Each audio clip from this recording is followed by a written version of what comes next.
अच्छा, पीछे हमने कुछ सब्जेक्ट वर्ब एग्रीमेंट्स की कुछ वीडियोस बनाई थी, लेकिन कुछ स्टूडेंट्स की ये डिमांड है कि आप शुरू से जो है ना कि हमें रूल 1 से इस तरह रूल 1, रूल 2, रूल 3 करके बताएँ, ताकि हम उसको एक तरफ से शुरू करें और हम सीखते चले जाएँ। तो आज हम इस तरह से ही हम उसको लेके चलेंगे कि आज जो है ना कि रूल वाइज़ मैं आपको सिखाऊँगा कि आज ये रूल 1 है, आज हम रूल 2 करेंगे, आज हम रूल 3 करेंगे। तो इस तरह से हम इस तरह लेके चलेंगे। तो सबसे पहले आज हम सब्जेक्ट वर्ब अग्रीमेंट का जो पहला रूल है, सब्जेक्ट प्लस वर्ब अग्रीमेंट का जो फर्स्ट रूल है, उस पे बात करेंगे रूल 1 पे कि रूल 1 क्या है, इसमें आप किन-किन चीज़ों को इस्तेमाल करते हैं, कैसे-कैसे आप करेंगे। तो सबसे पहले रूल 1 में हम 3 बातें डिस्कस करेंगे। पहली बात तो ये देखेंगे कि अगर कोई सिंगुलर सब्जेक्ट होगा, तो वो सिंगुलर वर्ब लेगा। सिंगुलर सब्जेक्ट जो होगा वो सिंगुलर वर्ब लेगा और जो प्लूरल सब्जेक्ट होगा वो प्लूरल वर्ब लेगा। तो सबसे पहले इसकी एग्जांपल देखते हैं। जैसे कि लिखा कि सिंगुलर सब्जेक्ट होगा सिंगुलर वर्ब लेगा, प्लूरल होगा तो प्लूरल होगा। जैसे अगर हम देखें, हम कहते हैं damage to the building, damage to the building. अब यहां पे वाज आएगा या वर आएगा, ये सोचिए आप। अब यहां पे देखेंगे जो सब्जेक्ट है वो क्या है, आपका डैमेज है, डैमेज टू द बिल्डिंग। देखिए, जो बिल्डिंग को नुकसान था, इसके इनके ये जो हमारा क्या है, सब्जेक्ट है। अगर सब्जेक्ट सिंगुलर है तो हम इसके साथ क्या करेंगे, ऑटोमेटिकली हम क्या लगाएंगे, वाज लगाएंगे, वर इस्तेमाल नहीं करेंगे। क्योंकि अगर होता डैमेजेस इस तरह का वर्ड होता, जो प्लूरल होता, तो फिर क्या करते, हम उसके साथ प्लूरल लगाते। इसी तरह अगर हम कहें listening to the music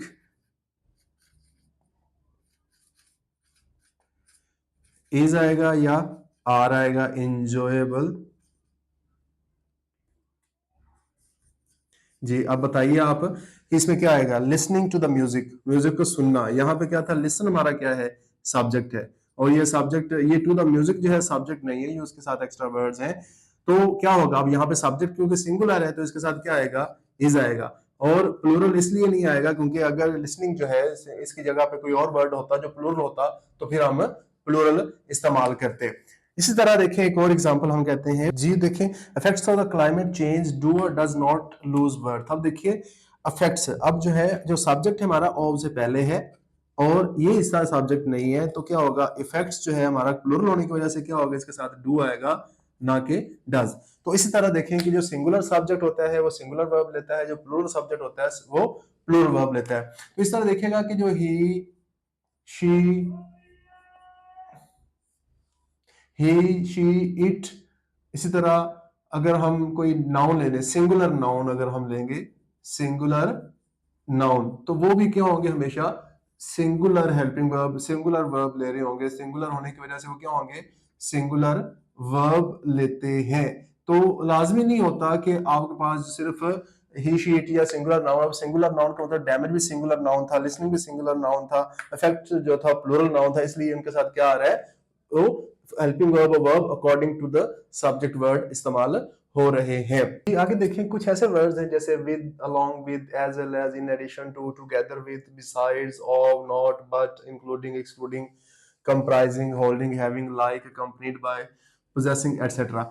ये जब सब्जेक्ट के बाद आते हैं, जब सब्जेक्ट इनके साथ सब्जेक्ट जुड़ा होता है, तो फिर जो सब्जेक्ट होगा सिंगुलर होगा तो सिंगुलर होगा, प्लूरल है तो प्लूरल। देखिए जी, जी देखिए, अब इनके एग्जाम्पल देखते हैं। हम कहते हैं the man with his family, with his sons कर लें, with his sons was attending the party। अब देखिए the man with his sons, अब यहाँ with जो है वो क्या है, इनमें से एक वर्ड है और इससे पहले जो वर्ड होगा वो सब्जेक्ट होगा। इस सन जो है वो सब्जेक्ट का हिस्सा नहीं होंगे। सब्जेक्ट हमारा क्या होगा, यही वर्ड होगा। अगर ये सिंगुलर है जिसकी वजह से हमने क्या किया, इसके साथ वाज का इजाफा किया, ठीक है। अगर यहाँ पीपल होता सन्स विद देयर फादर, ऐसे होता sons, the sons with their father. अब देखिए जो सब्जेक्ट हमारा वो क्या है, वर, सब्जेक्ट क्या था हमारे पास, सन्स है, जिसकी वजह से हम क्या करेंगे, वर अटेंडिंग द पार्टी। अब देखिए क्या हुआ, हमने सब्जेक्ट जैसे ही चेंज किया है, हमारे पास वर्ब और हेल्पिंग वर्ब क्या हो जाते हैं, चेंज हो जाते हैं। अब यहाँ क्योंकि सन्स क्या था, प्लूरल था, जिसकी वजह से हमने क्या किया, वर्ब का इस्तेमाल किया। बिल्कुल इसी तरह में से कोई भी वर्ड आ जाए तो आपने उसके मुताबिक जो सब्जेक्ट वर्ड होगा उसको फोकस करना है। अगर हम एक और एग्जांपल देखते हैं, आगे हम एक और एग्जांपल देखते हैं, जैसे हम कहते हैं जी, a student including his sister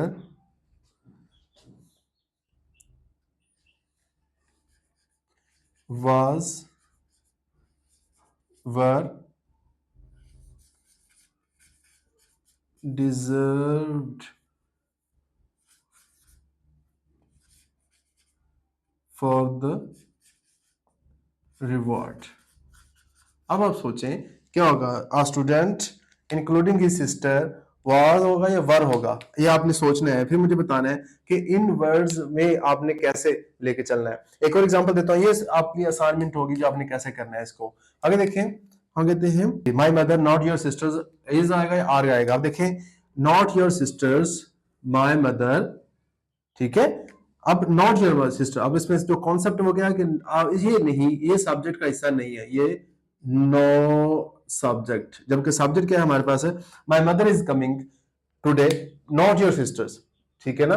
my mother is coming, not your sister, तो माय मदर जो हमारा क्या होगा, ये हमारा सब्जेक्ट होगा, जिसके साथ हम क्या लगाएंगे, इज लगाएंगे, आर नहीं लगाएंगे। तो इस तरह ये जो वर्ड्स हैं इनके मुताबिक आपने क्या सोचना होगा कि कौन सा सब्जेक्ट वर्ड है और कैसे हम उसके साथ सिंगुलर और प्लूरल की तरह बिहेव करेंगे। ये सब्जेक्ट वर्ड हमने सब्जेक्ट के साथ जो हमारी वीडियोस हैं उसके अंदर डिस्कस किया है कि सिंपल सब्जेक्ट क्या होता है, सब्जेक्ट वर्ड क्या होता है, उसको हम देखते हैं। तो फिर हम क्या करते हैं, वर्ब हेल्पिंग वर्ब लगाते हैं। तो ये तमाम कुछ था हमारा सब जो रूल 1 के अंदर। उम्मीद है समझ आई होगी। तो अगर ये समझ आया हो तो वीडियो को जरूर लाइक कीजिएगा, शेयर कीजिएगा, कमेंट के साथ साथ चैनल को सब्सक्राइब भी जरूर कीजिएगा। तो मिलते हैं रूल नंबर 2 के साथ, तब तक के लिए अल्लाह हाफिज।